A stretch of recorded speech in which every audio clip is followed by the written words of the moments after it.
My name is Emily, and I am 26 years old. Until recently, my husband Mark and I had a very ordinary life.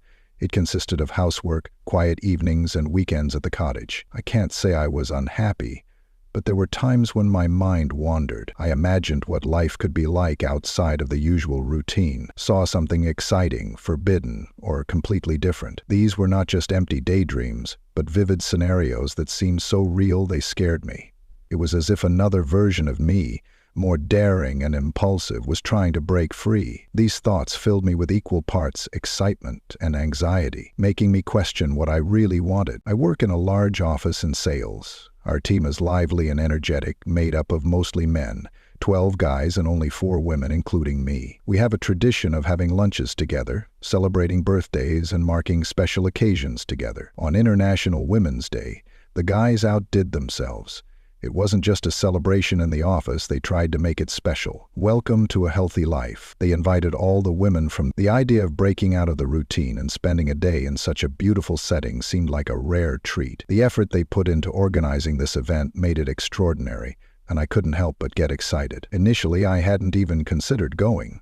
My husband is a jealous man, and I was anticipating the inevitable questions. What cottage?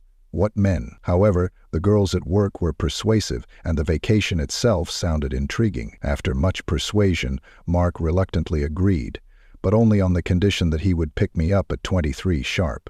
His conditions didn't bother me. I was just excited about the opportunity to be on the holiday, so much so that I even bought a new dress for the occasion.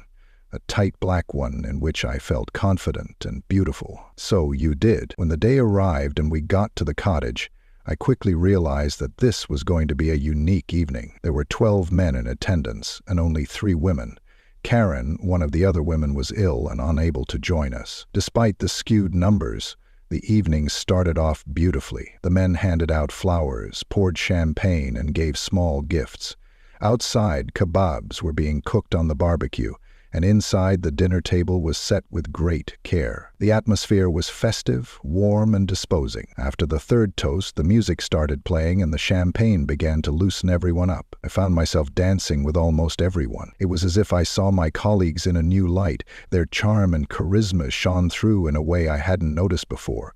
One man in particular stood out to me, Adam from the neighboring department. He was tall and athletic, someone I hardly paid attention to at work. But in this setting, it was like I was seeing him for the first time. He danced with casual grace and held me close in a way that made me feel warm. Gradually, the evening began to wind down. Some people had already left, and others stayed outside by the barbecue.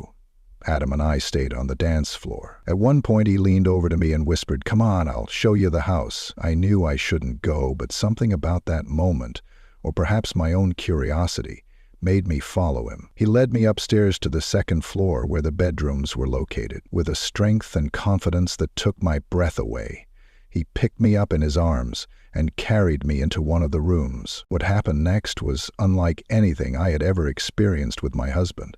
It was wild, passionate, and uninhibited, breaking every boundary I thought I had. The air in the room seemed charged with a heady mixture of arousal and danger, and every touch of Adam's hands on my skin felt electric. He whispered tender words to me that sent shivers down my spine, and something deep inside me flared up. A part of me I hadn't realized was longing to be seen. The scent of his cologne wafted nearby, intoxicating, and his voice was low and sounded both intimate and dangerously seductive. Time seemed to blur, and every moment felt like a plunge into a dream I didn't want to end. And it was only when I glanced at my phone that reality returned. There were 3 missed calls from Mark staring back at me. It was already 11 p.m., and he was waiting for me downstairs. I tried to tidy up, smoothing my dress and fixing my hair. As I walked down the stairs, I was relieved to see that Mark hadn't noticed anything wrong. He blamed my disheveled appearance on the champagne. I felt a pang of guilt, but quickly pushed it aside as we drove home in silence. The days that followed passed in a whirlwind of emotions. At work, Adam and I acted as if nothing had happened.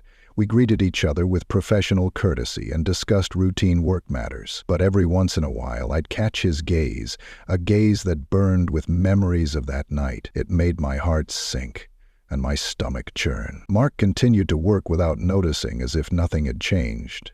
But it was different for me. I lay awake at night, replaying that night over and over in my head. The worst part wasn't the lack of guilt, but the gnawing fear that it could happen again, because I knew in my heart that if Adam called me, I would come to him without hesitation, no matter the consequences. They say you can't escape your fate, and maybe it's true. Sometimes the wildest fantasies take on a life of their own, breaking free from the confines of our imagination and becoming reality.